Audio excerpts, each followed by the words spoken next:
Hello class. Welcome back बच्चों। लो प्यारे बच्चों, स्टार्ट करते हैं नया लेक्चर। बाबू, कल जॉइंट स्टॉक कंपनी या कंपनी का बैठने मैंने मीनिंग बताया और उसमें से बेटा तीन फीचर समझा दिए थे। Company is an artificial person having separate legal entity, perpetual succession and a common सी।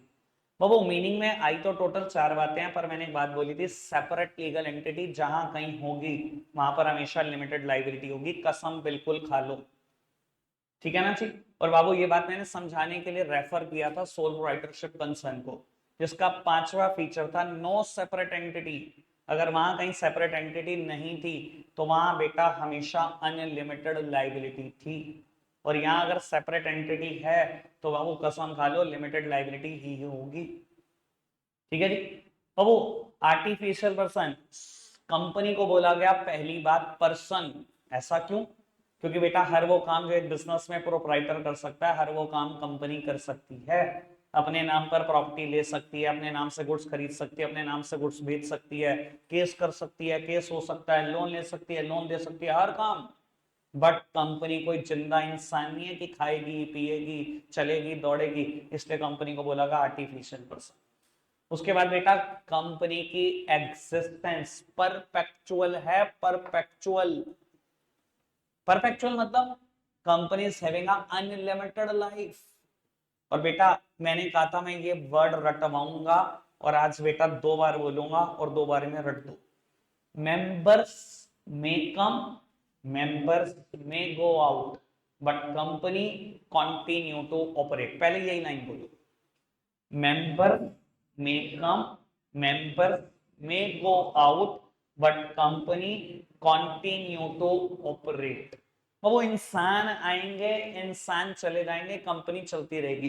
धीरू भाई अंबानी जी चले गए, रिलायंस अभी तक चल रही है और चलती रहेगी। मेंबर्स में कम, बोलो, मेंबर्स में come, members may go out, but company continue to operate. Company is the creation of law and can only be ended up by law. कंपनी किसने बनाई? बेटा लॉ की एक रिक्वायरमेंट पूरी करके हमने कंपनी बनाई। खत्म कौन कर सकता है? उसी लॉ के रिक्वायरमेंट से खत्म हो सकता है। कंपनी कोई बिल्डिंग नहीं, कंपनी कोई इंसान नहीं, कल समझाया था मैंने। ठीक है जी। कोई दिक्कत कोई परेशानी तो नहीं? फिर बेटा कॉमन सील का भी मतलब बताया कल मैंने, क्या होता है कॉमन सील। बाबू जैसे आप सबके हमारे ऑफिशियल सिग्नेचर हैं, कंपनी के भी ऑफिशियल सिग्नेचर है, and that official signature is known as common seal. Simple भाषा में हम इसको कंपनी की स्टैंप बोलते हैं। ठीक है जी। बाबू ये स्टैंप कौन लगाता है? बोर्ड ऑफ डायरेक्टर को पावर होती है। बोर्ड ऑफ डायरेक्टर स्टैंप उठा के लगाते हैं, बीच में अपने साइन कर देते हैं। याद है बात मैंने आपसे कर ली थी? ठीक है ना जी। Messrs X Y Z limited, दो तीन गैप, नीचे लिखा डायरेक्टर। ये आप इंक पैड पे उठा के लगाते और बीच में कोई भी बोर्ड ऑफ डायरेक्टर अपना साइन कर देता है। अगर ये कॉमन सील किसी एग्रीमेंट पे दिख जाए तो मान लेना कंपनी ने अप्रूव किया, और अगर ये कॉमन सील ना दिखे एग्रीमेंट पे तो समझ लेना कंपनी ने अप्रूव नहीं किया इस डॉक्यूमेंट को। ठीक है जी। इतनी वैल्यू है बस इस चीज की, मैंने कंपनी का साइन है ये बिल्कुल। ठीक है। अब मुझे बात करनी है सेपरेट लीगल एंटिटी पर और लिमिटेड लाइबिलिटी पर। बेटा सेपरेट लीगल एंटिटी मतलब बेटा कहता है in the eyes of law company बिल्कुल अलग बात और इसके मेंबर्स बिल्कुल अलग बात। बेटा मेंबर्स से मेरा मतलब कुछ और नहीं, इक्विटी शेयर होल्डर से। कहता है कंपनी तो बिल्कुल अलग चीज है, और कंपनी के मेंबर्स यानी कि बेटा इक्विटी शेयर होल्डर्स। अब मैंने इक्विटी शेयर होल्डर के बारे में सब ज्ञान दिया, यहाँ पे इंटरप्ट नहीं हो सकता मैं, कि इक्विटी शेयर होल्डर तो बिल्कुल अलग चीज है। अगर बेटा कोई एसेट्स या लाइबिलिटी कंपनी के नाम पर है तो बेटा वो सिर्फ कंपनी की है, उसमें इक्विटी शेयर होल्डर का कोई रोल नहीं है। बात सामने देख ले यार, एक मिनट भी देखा तूने अभी तक? ईमानदारी से बताइए, 6-7 मिनट के बैच फोन रुक नहीं रहा।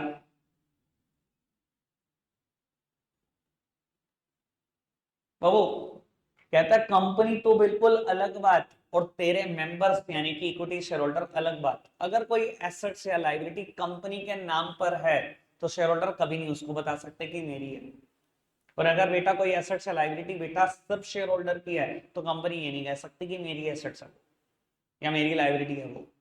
बाबू आप दोनों लॉ की नजर में बिल्कुल अलग एंटिटी हो। अलग अलग लोग हो। समझ में आती है बात? कोई दिक्कत कोई परेशानी तो नहीं? बोलने के तो हम भी बोल देते हैं ना, हमने अपनी घरवाली के नाम कोई प्रॉपर्टी करवा दी या पहले से प्रॉपर्टी थी, हमने कह दिया आप हमारी अर्धांगिनी हो, आधी प्रॉपर्टी हमारी। बोल लो, कानून की नजर में वो एक अलग एंटिटी है, आप एक अलग हो, उसकी एसेट सिर्फ उसकी हैं, आपकी कभी आधी नहीं हुई कानून के हिसाब से। बोलने के लिए जो मर्जी बोलते रहो आप। क्लियर है बात? मेरे तो हाल ही में एक ऐसा बड़ा खतरनाक सा किस्सा आया बाबू। एक हस्बैंड ने अपनी वाइफ के नाम पर एक प्रॉपर्टी करा दी 3-4 करोड़ रुपए की देहरादून में।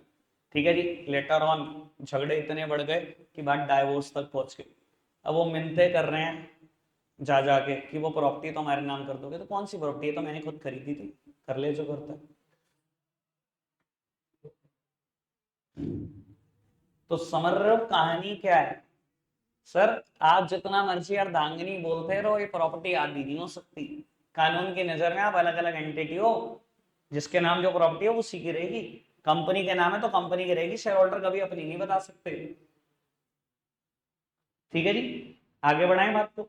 बाबू अगर कहीं पर सेपरेट लीगल एंटिटी है, कसम खा लो बेटा, वहां पर हमेशा क्या होगी? लिमिटेड लाइबिलिटी ही होगी बेटा। लिमिटेड लाइबिलिटी, अब याद आई होगी बात, सोल प्रोप्राइटरशिप में बड़ा अनलिमिटेड लाइबिलिटी, पार्टनरशिप में बड़ा अनलिमिटेड लाइबिलिटी। मतलब अगर बिजनेस एसेट्स बिजनेस लाइबिलिटी को पूरा नहीं चुकता पाई तो पर्सनल एसेट्स बिक जाती हैं वहां पर। सर यहाँ कभी ऐसा होता ही कभी भी नहीं होता। समझाता हूँ बेटा। आपकी कोई company 1 lakh equity share issue कर रही है एट द रेट 10 ईच, 10 रुपए का एक। ठीक है। यानी कि कंपनी टोटल 1 लाख रुपए के शेयर, सॉरी 1 लाख शेयर 10 रुपए वाले 10 लाख रुपए ले सकती है। मान लो आप ही सब मेंबर्स बनने को तैयार हो, आप ही सब इक्विटी शेयर खरीदने को तैयार हो, 1 लाख शेयर 10 रुपए वाले। मैंने आपको समझाया कि मुझे अभी सारे पैसों की जरूरत नहीं है, मुझे अभी 5 ही लाख चाहिए। ठीक है। मैंने कहा एक काम करो, आप सब ना 1 लाख शेयर पे मुझे 500 रुपए दे दो बस। आपने कहा जी ठीक है, 5 दे दो। बेटा मैंने आपसे 5-5 रुपए ले लिए 1 लाख शेयर पे, 5 लाख बिजनेस में इन्वेस्ट करके धंधा करता रहा अपना। ठीक है। और बेटा इन फ्यूचर मैंने बोल दिया कि जब मुझे जरूरत पड़ेगी मैं बचे हुए 5 लाख ले लूंगा। आज बेटा कंपनी के ऊपर कर्जा चढ़ गया 20 लाख का। क्या बेटा मैं आपको कह सकता हूं अपना घर बार बेचकर 20 लाख दे दो? नहीं बेटा। आप कितने पैसे मांग सकते हो अपने इक्विटी शेयर होल्डर से? Members liability is limited to the extent of uncalled share capital और अनपेड शेयर कैपिटल। बेटा आपकी लाइबिलिटी लिमिटेड है, कहां तक लिमिटेड है? अनकॉल्ड और अनपेड शेयर कैपिटल। अनकॉल्ड मतलब जितने कंपनी ने मांगे नहीं, और अनपेड मतलब जितने पब्लिक ने दिए नहीं। भाई मैंने कितने रुपए नहीं मांगे, 10 में से 5 मांगे, 5 ही तो नहीं मांगे। कितने नहीं दिए आपने? 5 तो दे चुके, 5 ही तो नहीं दिए आपने। कितने दोगे भाई? 5 ही लाख तो दे दोगे। 1 लाख शेयर में 5 रुपए। क्या बेटा मेरे ऊपर अगर कर्जा 20 लाख चढ़ गया 20 दे दोगे? या कंपनी के ऊपर कर्जा 1 करोड़ चढ़ गया 1 करोड़ दे दोगे घर बार बेच के? नहीं, यहाँ घर बार बिक ही नहीं सकता। इट इज अनलाइक सोल राइटरशिप और पार्टनरशिप फर्म, या पर्सनल एसेट सारी बिक सकती हैं।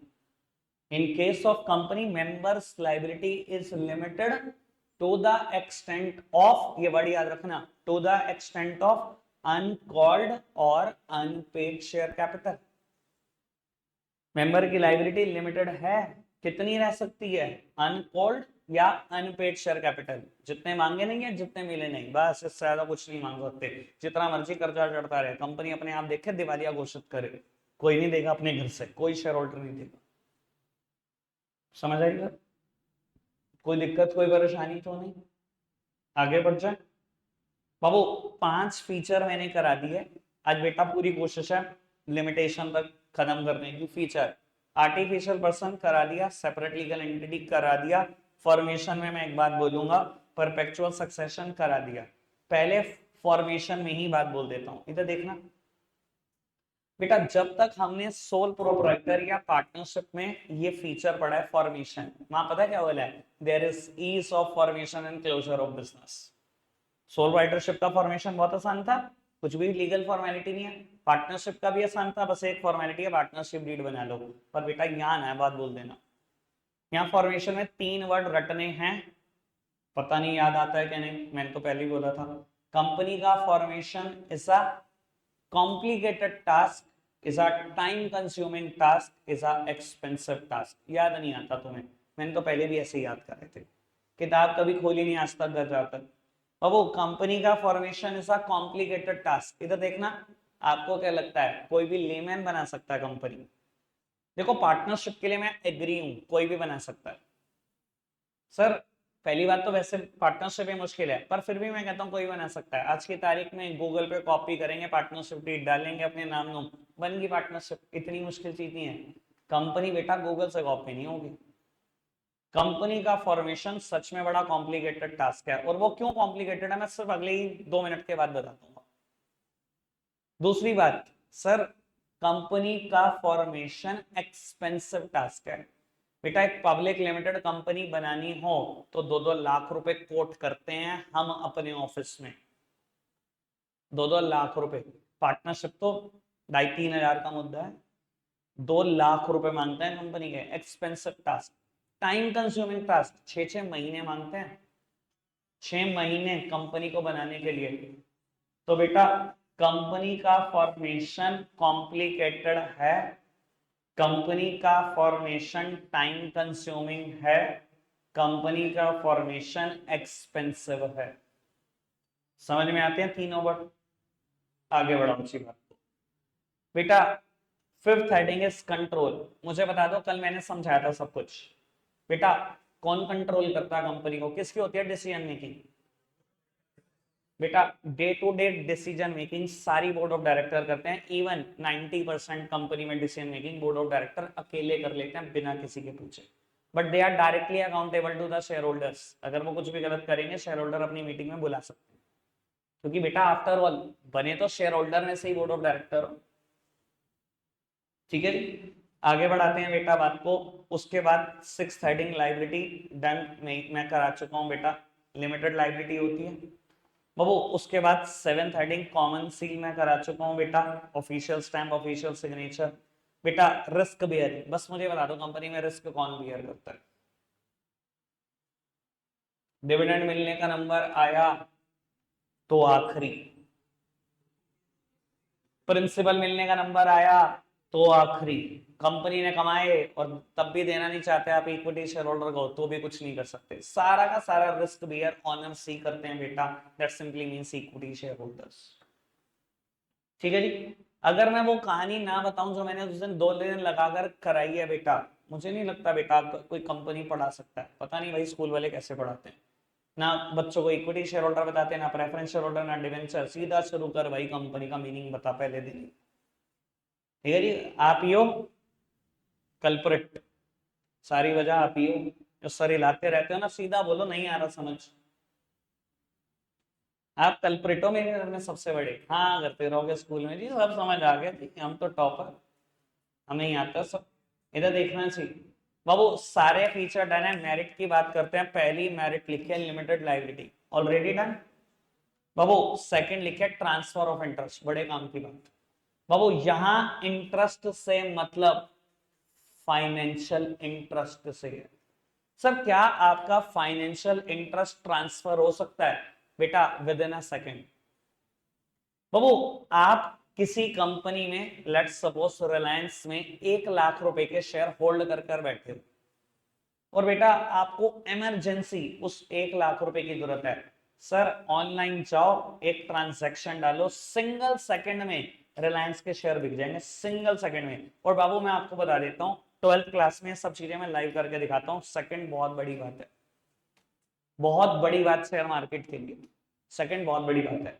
पलक झपकेगी नहीं, शेयर बिक चुके होंगे, बाय करने हैं शेयर, बाय हो चुके होंगे। मेरे को 1 लाख रुपए की जरूरत थी, मेरे पास 1 लाख के रिलायंस के शेयर थे, मैंने पलक झपकते ही बेटा शेयर बेच दिए। क्या मेरा फाइनेंशियल इंटरेस्ट रिलायंस में से ट्रांसफर हो गया? बिल्कुल हो गया। और मैं चाहता हूं किसी और कंपनी में इन्वेस्ट करना, अभी मैंने यूनियन बैंक के शेयर खरीद दिए 1 लाख के, हो गया मेरा इंटरेस्ट ट्रांसफर। सर कंपनी में लोगों का इसलिए भी रुझान ज्यादा होता है कि कंपनी में ना उनके पैसे ब्लॉक नहीं होते। जब चाहे पैसे निकाल ले कंपनी से बाहर, जब चाहे कंपनी में इन्वेस्ट कर दे दूसरी। बेटा इतना आसान पार्टनरशिप फर्म से निकलना होता है? मेरे 3 दोस्तों ने मिलकर एक पार्टनरशिप फर्म बनाई, मुझे भी ऑफर दिया कि तू भी आ जा, मैंने भी 1 लाख इन्वेस्ट कर दिया। आज मेरा मूड नहीं है, मेरा मैं निकलना चाहता हूँ उससे बाहर, निकलने देंगे तीनों दोस्त मेरे? इतना आसान है वहां से इंटरेस्ट ट्रांसफर करना? सर पार्टनरशिप से निकलना इतना आसान नहीं है, ना दोस्त यारी में निकला जाने का, ना वो निकलने देने के। कंपनी में सर बहुत आसान है, ऑनलाइन जाके एक ऑर्डर ही डालना है, सीधा शेयर बिक जाएंगे। तो बाबू कंपनी में आपका financial interest with in second transfer हो सकता है, बस ये चीज कंपनी और ये चीज पार्टनरशिप में या सोल राइटरशिप में नहीं हो सकती, इतनी जल्दी नहीं हो सकती। क्लियर है बात? ओके बाबू। थर्ड, मेरिट की बात करें, परपेचुअल एग्जिस्टेंस करा चुका हूं, मेंबर्स में come, members may go out, company continue to operate, company is the creation of law and can only be ended up by law. बाबू fourth heading is scope for expansion. बेटा ये company ही है जो बेटा expand हो पाती हैं, जिनके पास बेटा एक्सपेंशन का स्कोप हमेशा। सर पार्टनरशिप और सोल राइटरशिप के पास नहीं होता भाई। एक सोल प्रोपराइटर 5 करोड़ 7 करोड़ की सेविंग रखता होगा, बहुत ज्यादा भी रखता होगा तो 5 7 10 करोड़ का लोन ले लेगा, क्या ऑल ओवर इंडिया धंधा चला सकता है 14 15 करोड़ से? अरे यार बेटा कंपनी के पास पैसों की कमी नहीं होती, दैट्स वाई बेटा कंपनी के पास ही एक्सपेंशन का स्कोप होता है। ऑल ओवर इंडिया पहुंच जाते हैं या बेटा मल्टीनेशनल ब्रांड बन जाते हैं, दूसरे देशों में पहुंच जाते हैं। एक ऐसे सोल राइटर का नाम बताओ बेटा जो मल्टीनेशनल ब्रांड बना। है ही नहीं, है ही नहीं, सोच क्या रहे हो? एक भी नहीं है,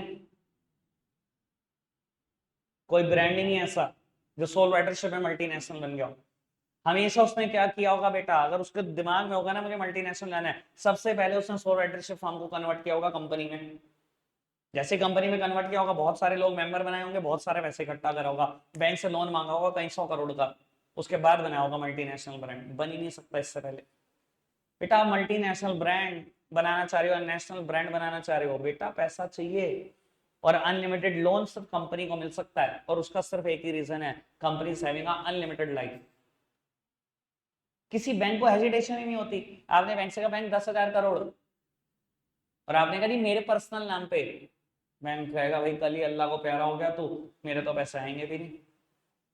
10,000 करोड़ क्या, 10 करोड़ भी देते हुए डर रहा हूं मैं तो। लेकिन बेटा यही कंपनी ने मांगे, बैंक को क्या लगेगा, कंपनी थोड़ी मरेगी, जो मर्जी मर जाए, अगला कोई आएगा टेक ओवर करेगा। धीरू भाई अंबानी से लेके मुकेश अंबानी आ गया, कल मुकेश अंबानी भी जाएगा, अनंत और आकाश बैठे, कोई और जाएगा, कोई और बैठा, कंपनी नहीं मरने वाली। Company is having unlimited life. आपको पता है टाटा का पुराना नाम क्या था? टाटा स्टील का पुराना नाम TISCO, TICSCO, Tata iron and steel corporation. पता कब बनी थी? 1907, 1907। इंडिपेंडेंस से 40 साल पहले। आज 2024, मर गई टाटा? मर जाएगी किसी के जाने से? 100 क्रॉस साल हो चुके हैं। इंसान की लाइफ होती है 100 100 साल? आज के जमाने में नहीं होती। कंपनी की है हजारों साल लाइफ है। क्यों बैंक मना करेगा 10,000 करोड़ का कर्जा लेने से? क्योंकि बैंक को पता है पैसे आएंगे ही आएंगे। बेटा इसी वजह से कंपनी में एक्सपेंशन का स्कोप सबसे ज्यादा होता है, पैसे बहुत होते हैं ना। क्लियर है बात? बेटा लास्ट मेरिट प्रोफेशनल मैनेजमेंट। याद करो सोल प्रोवाइडरशिप की last limitation, lack of managerial, sorry limited managerial skills. वहां क्या पढ़ते थे हम? सोल प्रोपराइटर एक बिजनेस में एन नंबर ऑफ फंक्शन होते हैं, purchase, production, sales, marketing, accounting, inventory control, क्या क्या मैनेज कर लेगा? ना तो खुद हर काम में एक्सपर्ट है, ना ही एक्सपर्ट को पे करने के तेरे पास पैसे हैं। तो सोल राइटर का मैनेजमेंट बस लिमिटेड सा होता है। सर कंपनी प्रोफेशनली मैनेज, वहां पर भी बोला था बेटा कंपनी में हर काम को करने के लिए प्रोफेशनल नहीं, प्रोफेशनल्स। रिलायंस के पास 200 सी हैं सिर्फ एक फंक्शन मैनेज करने के लिए, फाइनेंस। कितनी सैलरी निकाल रहा है? 200 चार्टर्ड अकाउंटेंट की सैलरी सिर्फ एक फाइनेंस के लिए। पता नहीं कितने परचेस मैनेजर, कितने सेल्स मैनेजर, कितने मार्केटिंग मैनेजर। सर रिलायंस के पास अगर मैं सिर्फ एमबीएस की बात करूं तो बेटा 1000 क्रॉस एमबीएस हैं, 1000 से क्रॉस एमबीए क्वालिफाइड पर्सोनल। सोचो तो सही कितनी सैलरी देने की कैपेसिटी है। कंपनी के पास पैसों की कोई कमी नहीं है, इसलिए कंपनी सबसे एम्बिशियस, सबसे टैलेंटेड एम्प्लॉय रिटेन कर पाती है। जब उनके पास सबसे टैलेंटेड पर्सोनल रहेंगे तो सर वो टैलेंट दिखाई भी देगा मैनेजमेंट में। Company is professionally managed. समझ में आती है बात? कोई दिक्कत कोई परेशानी तो नहीं? सर मैंने सारी मेरिट्स कवर कर दी, लिमिटेशन शुरू कर देते हैं। मैंने बेटा अभी एक बात बोली थी कि मैं बताऊंगा जरूर। कंपनी के फॉर्मेशन में 3 वर्ड बोले थे, कॉम्प्लिकेटेड, एक्सपेंसिव, टाइम कंज्यूमिंग। मैंने बताया था ना कंपनी का फॉर्मेशन क्यों कॉम्प्लिकेटेड है, मैं बताऊंगा। अब उसका रीजन है ये 4th हेड। फटाफट से सामने देखो, तो वो क्या लिखा हुआ है ना, न्यूमरस रेगुलेशन। बेटा कंपनी को बनाने के लिए ये क्यों बोला जाता है कि कंपनी को बनाना बेटा कोई बच्चों का काम नहीं, कोई लेमैन का काम नहीं, कॉम्प्लिकेटेड काम है। क्यों? बेटा कंपनी के ऊपर एक कानून नहीं लगता ना, कंपनी के ऊपर कानून भी बेटा न्यूमरस लगते हैं। न्यूमरस मतलब नंबर ऑफ रेगुलेशंस।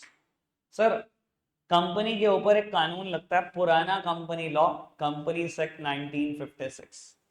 नया लॉ, कंपनीज एक्ट 2013। बाबू एक और अथॉरिटी है, जो जानते हैं उसका जानते हैं, आरओसी बोलते हैं प्यार से, मतलब रजिस्ट्रार ऑफ कंपनी। कंपनी के ऊपर एक कानून लगता है, कंपनी शेयर इशू करती है इसलिए कंपनी के ऊपर कानून लगता है SEBI, security exchange board of India. Company के ऊपर एक और कानून लगता है स्कैरा, सिक्योरिटी कॉन्ट्रैक्ट रेगुलेशन एक्ट। अगर कंपनी के कंपनीज मल्टीपल देशों में ऑपरेशन है, यानी कि बेटा एक मल्टीनेशनल ब्रांड हो, तो आरबीआई भी पिक्चर में आ जाता है। सर इतने सारे डिफरेंट लॉस, इतनी सारी डिफरेंट अथॉरिटीज की रेगुलेशन पूरी करनी पड़ती है। और आपको बता देता हूं इसी वजह से क्या होता है। ये तो बेटा मैंने भी बहुत कम लोग बोले, आपके पास लेबर भी होगी तो लेबर लॉस होंगे कम से कम 10-15 जो आपके ऊपर लग रहे होंगे। इसी वजह से बेटा एक कॉमर्स साइड के प्रोफेशनल बड़े फेमस हैं जिनको बोलते हैं कंपनी सेक्रेटरी, सीएस। आपको पता है बेटा हर कंपनी क्या करती है, जिस दिन कंपनी बनाती है उस दिन अपने पास एक फुल टाइम सीएस अपॉइंट कर लेती है। सीएस का काम पता है क्या होता है? जितने भी लॉस हैं उनकी रिक्वायरमेंट पूरी करके देगा। भाई तू तुझे सैलरी इस बात की मिलेगी।